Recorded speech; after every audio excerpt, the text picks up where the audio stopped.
Ce soir, à l'occasion de la célébration de l'anniversaire de Vajradhara Kalu Rinpoche, Kalu Dorje Chang, on peut dire Vajradhara Kalu Rinpoche,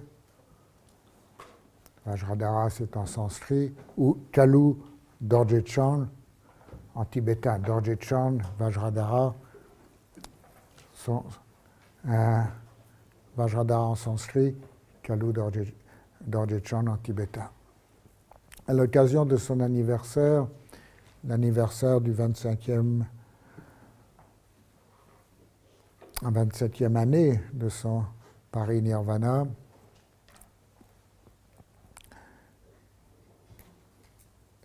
je voudrais vous parler de ce que l'on peut nommer ces 5 grandes œuvres ou ces 5 bontés. Il y a quelque temps,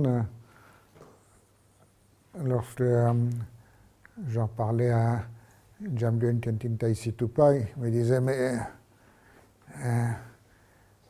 Kalu Dorje Chang eut bien plus que 5 grandes œuvres et 5 bontés. C'est vrai, mais ces œuvres, ces bontés sont illimitées. Néanmoins, pour les résumer d'une façon synthétique et en présenter quelques aspects, nous les avons mis en 5 points.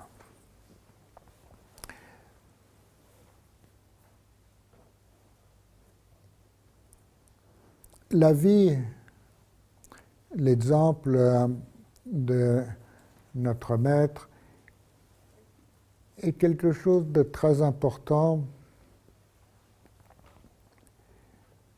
qui dépasse une sorte de vénération ou d'hommage et qui n'a rien à voir avec un culte de la personne.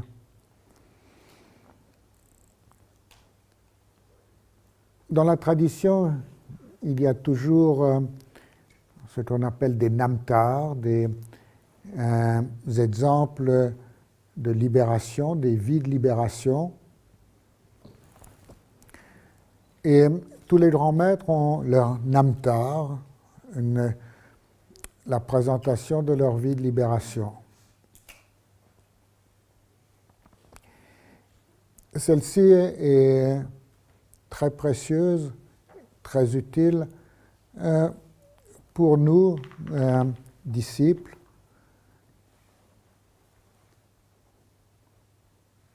pour comprendre, pour sentir le chemin qu'ils ont parcouru, pour percevoir les œuvres qu'ils ont accomplies, et aussi avoir le témoignage d'une vie d'éveil, la lignée de transmission, la filiation de maître à disciple dans une lignée yogique, c'est-à-dire de maître à disciple, l'on est disciple et en suivant la voie, l'on devient maître. Le devenir d'un bon maître et d'avoir des disciples, et de bons disciples de devenir maîtres. C'est ainsi que de génération en génération, il y a une transmission, il y a une continuité de la lignée, une passation de l'expérience d'éveil, une transmission du flambeau, en lequel, à chaque génération, le feu sacré de l'éveil passe d'un flambeau à un autre, comme un relais intergénérationnel. Il y a donc beaucoup de qualités à entrer dans cette intelligence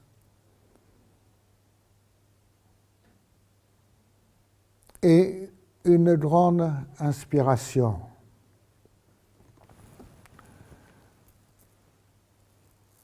La réalisation dépend de l'inspiration.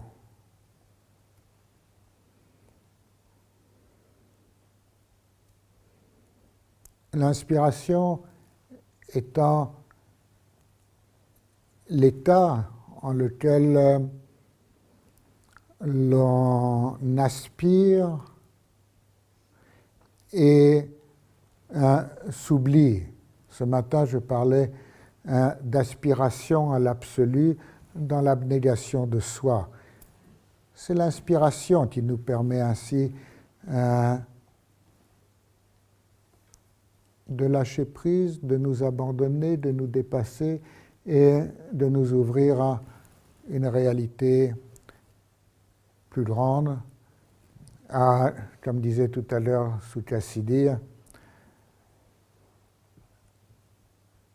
à l'espace tout ouvert, à l'ouverture sans centre ni périphérie, en la clarté de laquelle se suspend la source de l'esprit.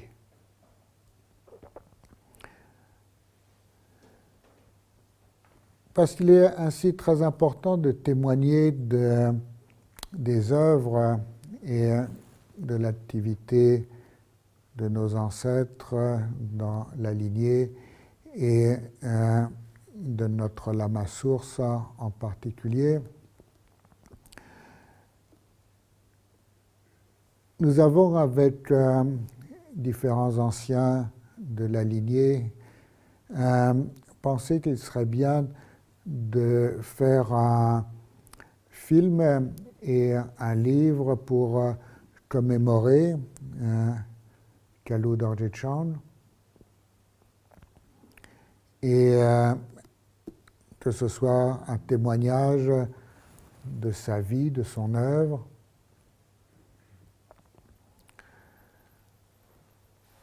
C'est en cours, ça vient de commencer, et d'ailleurs nous recueillons des documents. C'est l'occasion de faire un appel, puisqu'il y a une recherche internationale de documents, d'archives, de témoignages pour contribuer à ces ouvrages. Et nous avons pensé bien de structurer cette présentation à la fois d'une façon biographique, mais aussi autour des 5 grandes œuvres ou 5 bontés qui peuvent être donc les grandes bontés ou les grandes œuvres de Kalu Dorje Chand. Les 5 sont d'abord d'avoir transmis l'expérience de la nature de l'esprit et de la réalité, d'avoir amené cette expérience parmi nous, de l'avoir transmise. Nous allons y revenir.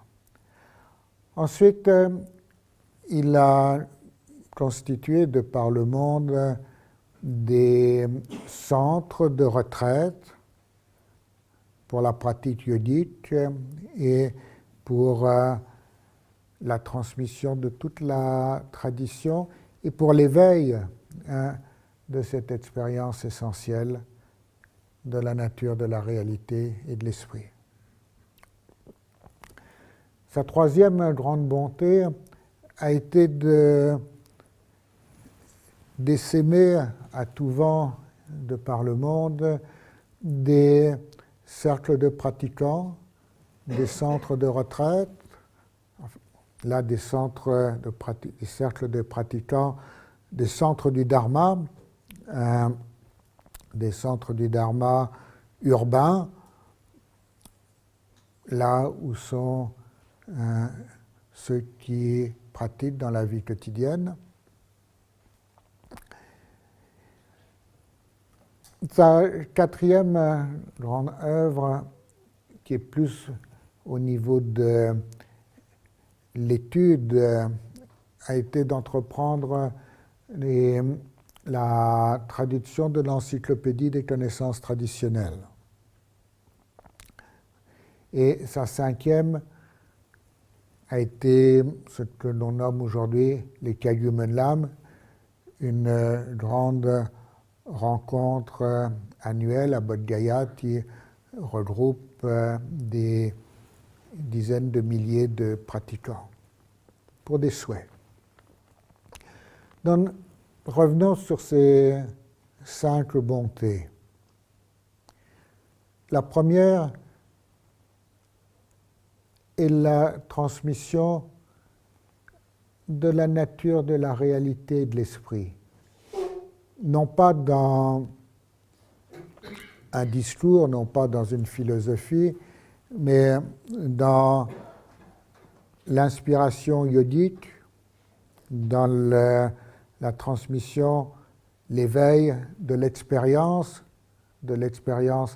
inconceptuelle, de l'expérience directe, immédiate, qu'est cette expérience de la nature de l'esprit, de la cognition, de la réalité.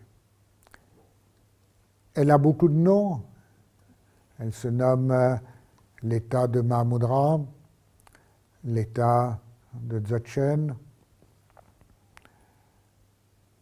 la présence absolue, l'état de présence d'instantanéité, le 4e temps de l'éternel présent, libre des 3 autres. Cette expérience, cet état qui est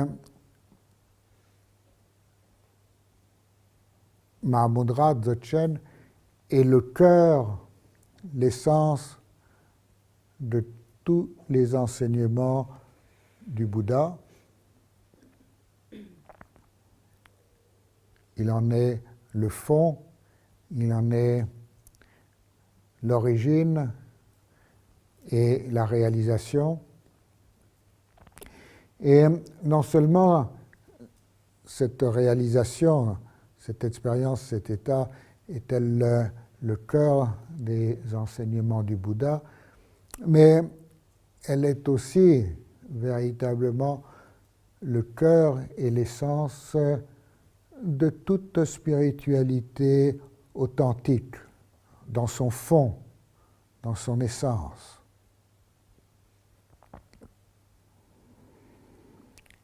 C'est ce que Kalu Dorje Chand a aussi exprimé dans l'attitude et la présentation rimée qui fut la sienne. Rimé a le sens d'ouvert. Sukhasiddhi disait rimé comme l'espace, ouvert comme l'espace, sans orientation. Donc, une présentation, une rimé est celle de l'expérience essentielle. L'expérience essentielle est une, ces expressions sont multiples. C'est une présentation que l'on peut dire aussi d'unité dans la diversité, d'unité de l'expérience dans la diversité de ses expressions. Et il est très important de comprendre que l'essentiel est une expérience, pas des conceptions. L'expérience rassemble, les concepts divisent. Don Kalu Dorje Chand eut la bonté d'amener cette expérience, de nous la transmettre, de la faire vivre en Occident et partout où il passa.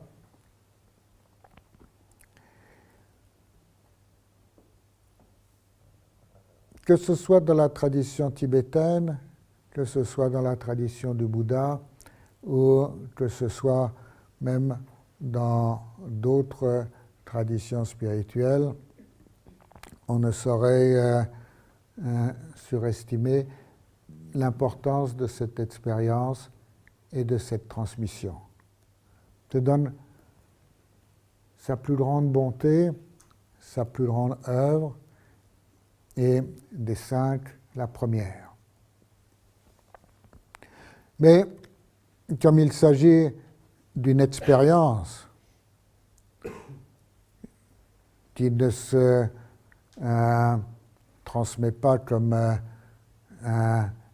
une information, comme un paquet de data qu'on enverrait dans une fibre optique. Comme il s'agit d'une expérience et d'une expérience qui se découvre dans l'ouverture que permet l'épuisement de nos saisies, l'épuisement de la saisie que je suis, de la saisie de l'ego, de la saisie de duel. Comme il s'agit d'une expérience qui ainsi nécessite, une fois découverte, d'être cultivée, il est important de la pratiquer. Il est important de pouvoir s'y consacrer, se consacrer à sa pratique de façon suivie, en s'y donnant, en s'y abandonnant, en s'y donnant complètement. Ce qui se fait au mieux dans une situation de retraite. Et c'est pour cela que Kalu Dorje Chang a créé de par le monde de nombreux centres de retraite, pour la retraite de 3 ans en particulier, qui est un format qui fut initié par Jamdön Trungtrul Lodrö Tayé pour raviver la transmission et la pratique yogique.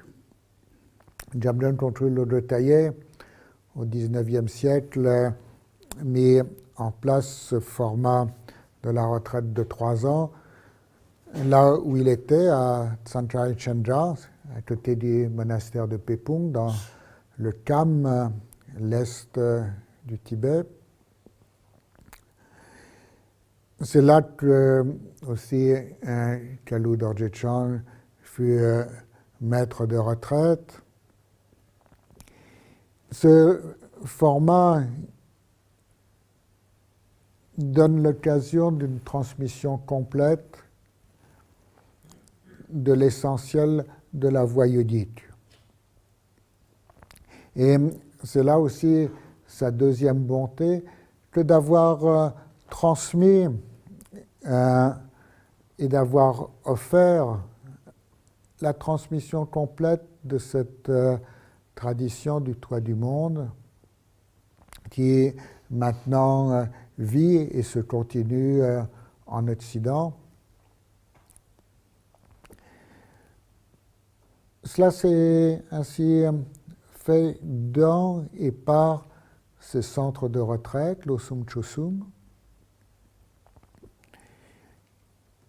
À sa suite, et dans son exemple, nous en avons installé ici. Cela fait maintenant longtemps, puisque le 10 août, la 7e retraite de 3 ans, Losum Chosum, va sortir.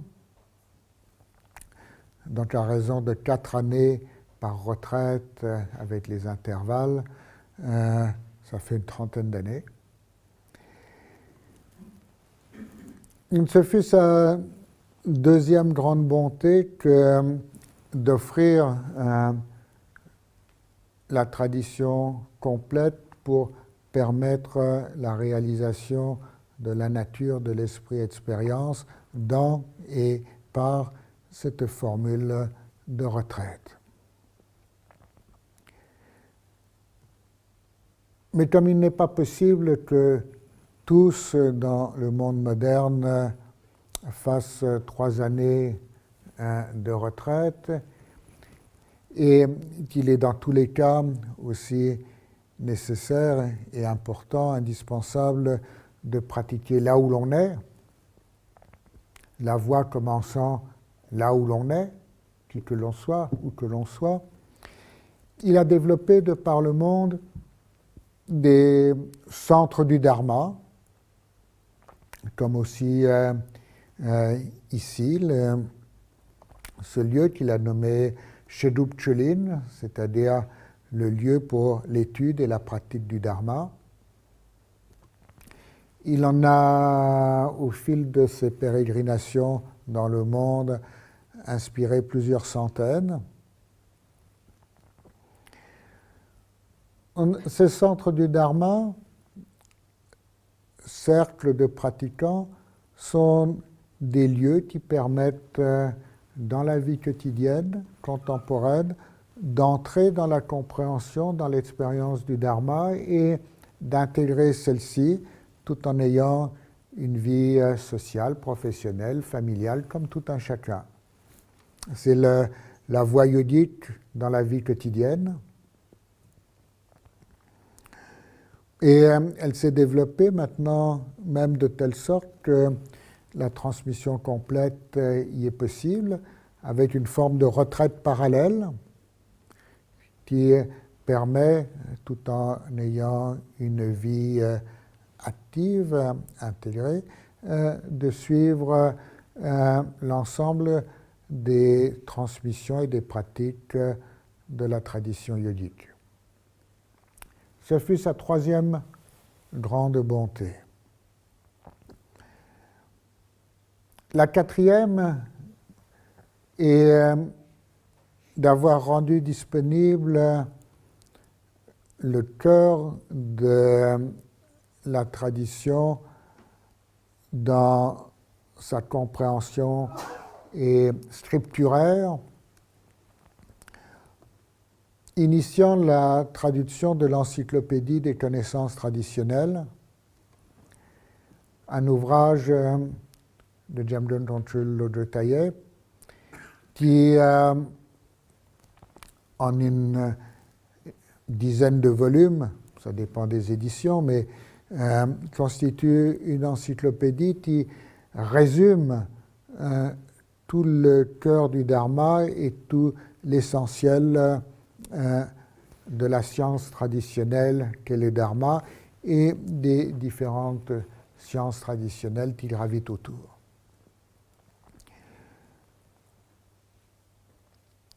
Kalu Dorje Chan disait, par les temps qui courent, il est difficile d'étudier des dizaines ou des centaines d'ouvrages. S'il n'en est qu'un à étudier, que ce soit celui-ci, l'encyclopédie, car il les résume tous. Et il a ainsi commencé en 1987 ce qui se nomme en tibétain Dzamlin Jajur Chunchab, c'est-à-dire ça a pris le nom de groupe de traduction de Kalu Rinpoché. Le titre, le nom proprement dit, signifiant le comité de traduction international, groupe ou comité de traduction international, avec le propos de traduire cette encyclopédie et aussi de traduire les différents textes de la tradition, les textes de pratique et leurs commentaires. Ce groupe de traduction a œuvré depuis 1987 et a terminé la traduction de l'encyclopédie en anglais. Elle a été publiée, achevée, c'était l'année dernière à peu près. Et nous sommes actuellement en train de travailler en français pour aussi la terminer, à échéance dans une V0 peut-être de la fin de l'année. C'est un énorme travail qui va nécessiter d'ailleurs une maturation interactive des étudiants.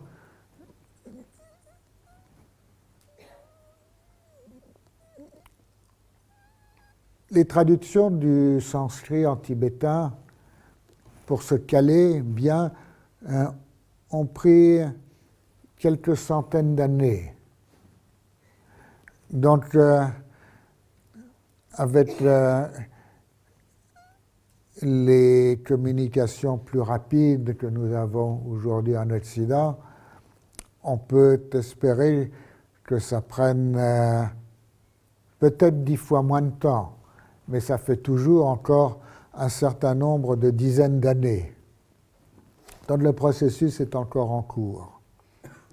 Mais cette encyclopédie est aujourd'hui au cœur du collège d'études traditionnelles, le Shedra, dans son premier cycle, dans son deuxième cycle.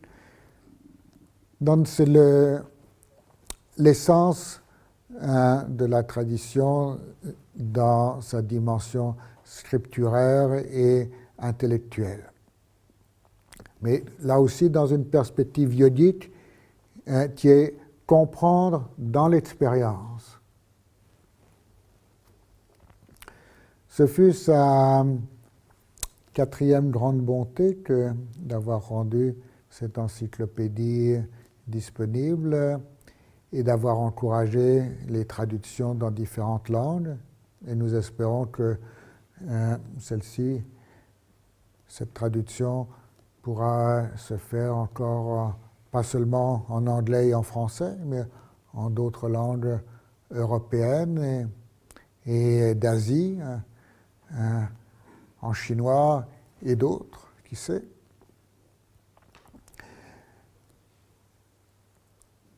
La cinquième grande œuvre de Kalu Dorje Chang fut les Kagyu Menlam. Menlam, pranidhana en sanskrit, est la pratique des souhaits. Cette grande pratique de souhait qui se développe maintenant chaque année à Bodh Gaya, à la fin de l'année sera la 32e édition, du 28 décembre au 4 janvier. Nous y serons, d'autant que le Gelwang Karmapa a souhaité rendre à cette occasion un hommage particulier à Kalu Dorje Chang, à l'occasion du 25e anniversaire de son parinirvana. Il a aussi pensé que ce serait le moment d'annoncer et de présenter la renaissance de Kyabje Bokar Rinpoche. Donc ce sera, en plus des Menlam en eux-mêmes, un double événement d'hommage à Vajradhara Kalu Rinpoche et Vajradhara Bokar Rinpoche.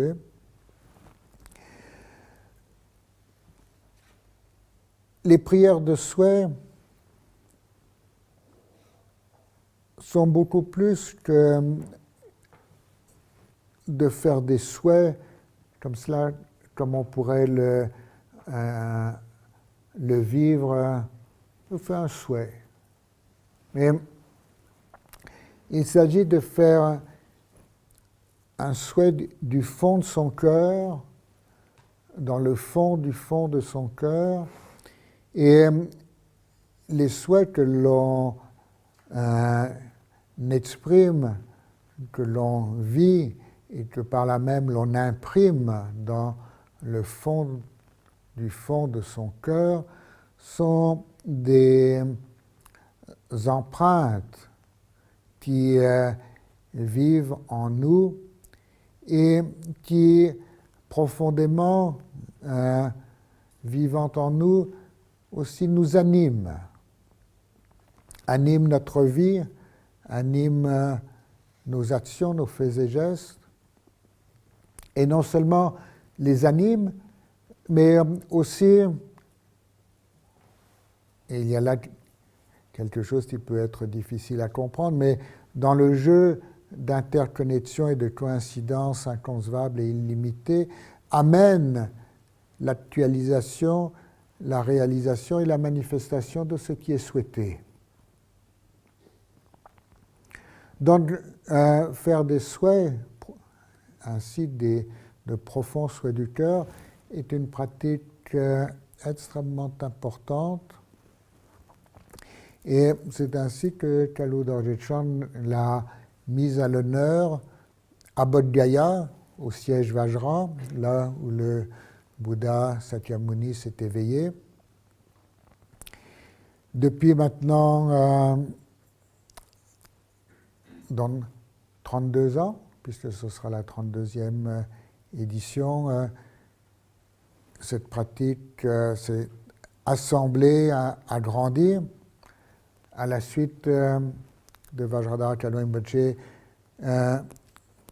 Vajradhara Bokar Rinpoche a pris la suite, et à la suite de celui-ci, le Gyalwang Karmapa, maintenant Oyen Chinle Dorje, anime et conduit ces grands menlam. C'est aussi un grand rassemblement du Sangha monastique, avec des dizaines de milliers de moines et de moniales, et c'est un grand rassemblement international pour tous ensemble pratiquants exprimer des souhaits d'éveil et des souhaits pour le monde et pour tous. C'est la 5e grande bonté de Kalu Dorje Chand que d'avoir initié ces Kagyu Menlam. Donc, voici ces 5 grandes bontés, ces 5 grandes œuvres. Et en tant que disciples, nous en avons hérité, nous continuons dans son exemple, dans son inspiration. Et en tant que disciples, devenus à notre tour héritiers de la lignée détenteurs de celle-ci, il est notre, on pourrait dire devoir, mais c'est plus qu'un devoir. Il est naturel que de continuer dans ce sillon, dans ce sillage, de le développer, de l'amplifier, de le faire rayonner, de l'inspirer et de le partager ouvertement en bodhisattva avec tous. Donc voici les 5 grandes œuvres de Kalu Dorje Chand et leur présence ici aujourd'hui. C'est pourquoi cette journée se nomme aussi May the Force be with us, que la force soit avec nous, que la force de l'éveil, la force des bodhisattvas, la force Vajra, la force des qualités éveillées soit avec nous, nous anime et continue cette transmission de santé pour le bien de tous, pour le triple bien, le nôtre, celui d'autrui et celui de tous les vivants. Un petit moment de contemplation, petite pause.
toute vertu ainsi pratiquée et sans aucune appropriation, dédiée au bien de tous les vivants en la réalité absolue.